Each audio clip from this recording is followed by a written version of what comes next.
जय श्री कृष्णा, राधे राधे। दोस्तों, किसी नगर में एक बूढ़ा चोर रहता था। 16 वर्ष का उसका एक लड़का भी था।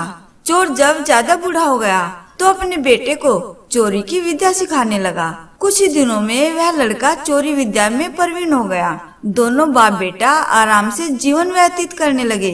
एक दिन चोर ने अपने बेटे से कहा, देखो बेटा, साधु संतों की बात कभी नहीं सुननी चाहिए। अगर कहीं कोई महात्मा उपदेश देता हो तो अपने कानों में उंगली डालकर वहाँ से भाग जाना, समझे? हाँ बापू, समझ गया। एक दिन लड़के ने सोचा, क्यों न आज राजा के घर पर ही हाथ साफ कर दूं। ऐसा सोचकर उधर ही चल पड़ा। थोड़ी दूर जाने के बाद उसने देखा कि रास्ते में बगल में कुछ लोग एकत्रित होकर खड़े हैं। उसने एक आते हुए व्यक्ति से पूछा, उस स्थान पर इतने लोग क्यों एकत्रित हुए हैं? उस आदमी ने उत्तर दिया, वहाँ एक महात्मा उपदेश दे रहे हैं। यह सुनकर उसका माथा ठनका। इसका उपदेश नहीं सुनूंगा। ऐसा सोचकर अपने कानों में उंगली डालकर वह वहाँ से भाग निकला।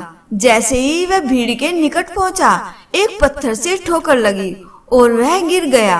उस समय महात्मा जी कह रहे थे, कभी झूठ नहीं बोलना चाहिए। जिसका नमक खाए उसका कभी बुरा नहीं सोचना चाहिए। ऐसा करने वाले को भगवान सदा सुखी बनाए रखते हैं। ये दो बातें उसके कानों में पड़ी। वह झटपट उठा और कान बंद कर राजा के महल की ओर चल दिया। वहाँ पहुंचकर जैसे ही अंदर जाना चाहा कि उसे वहाँ बैठे पहरेदार ने टोका, अरे कहाँ जाते हो? तुम कौन हो? उसे महात्मा का उपदेश याद आया, झूठ नहीं बोलना चाहिए। चोर ने सोचा, आज सच ही बोल कर देखे। उसने उत्तर दिया, मैं चोर हूँ, चोरी करने जा रहा हूँ। अच्छा जाओ। उसने सोचा, राजमहल का नौकर होगा, मजाक कर रहा है। चोर सच बोलकर राजमहल में प्रवेश कर गया। एक कमरे में घुसा। वहाँ ढेर सारा पैसा तथा जेवर देखकर उसका मन खुशी से भर गया। एक थैले में सब धन भर लिया और दूसरे कमरे में घुसा। वहाँ रसोई घर था। अनेक प्रकार का भोजन वहाँ रखा था। वह खाना खाने लगा। खाना खाने के बाद वह थैला उठाकर चलने लगा कि तभी फिर महात्मा का उपदेश याद आया, जिसका नमक खाओ उसका बुरा मत सोचो। उसने अपने मन में कहा, खाना खाया, उसमें नमक भी था, इसका बुरा नहीं सोचना चाहिए। इतना सोचकर थैला वहीं रख वह वापस चल पड़ा। पहरेदार ने फिर पूछा, क्या हुआ? चोरी क्यों नहीं की? देखिए, जिसका नमक खाया है उसका बुरा नहीं सोचना चाहिए। मैंने राजा का नमक खाया है, इसलिए चोरी का माल नहीं लाया, वहीं रसोई घर में छोड़ आया।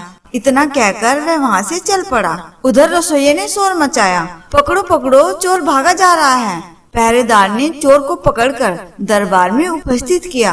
राजा के पूछने पर उसने बताया कि एक महात्मा के द्वारा दिए गए उपदेश के मुताबिक मैंने पहरेदार के पूछने पर अपने को चोर बताया, क्योंकि मैं चोरी करने आया था। आपका धन चुराया, लेकिन आपका खाना भी खाया जिसमें नमक मिला था, इसलिए आपके प्रति बुरा व्यवहार नहीं किया और धन छोड़कर भागा। उसके उत्तर पर राजा बहुत खुश हुआ और उसे अपने दरबार में नौकरी दे दी। वह 2-4 दिन घर नहीं गया तो उसके बाप को चिंता हुई कि बेटा पकड़ लिया गया।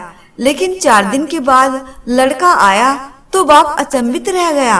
अपने बेटे को अच्छे वस्त्रों में देखकर लड़का बोला, बापूजी, आप तो कहते थे कि किसी साधु संत की बात मत सुनो, लेकिन मैंने एक महात्मा की बात सुनी और उसी के मुताबिक काम किया, तो देखिए सच्चाई का फल, मुझे राजमहल में अच्छी नौकरी मिल गई।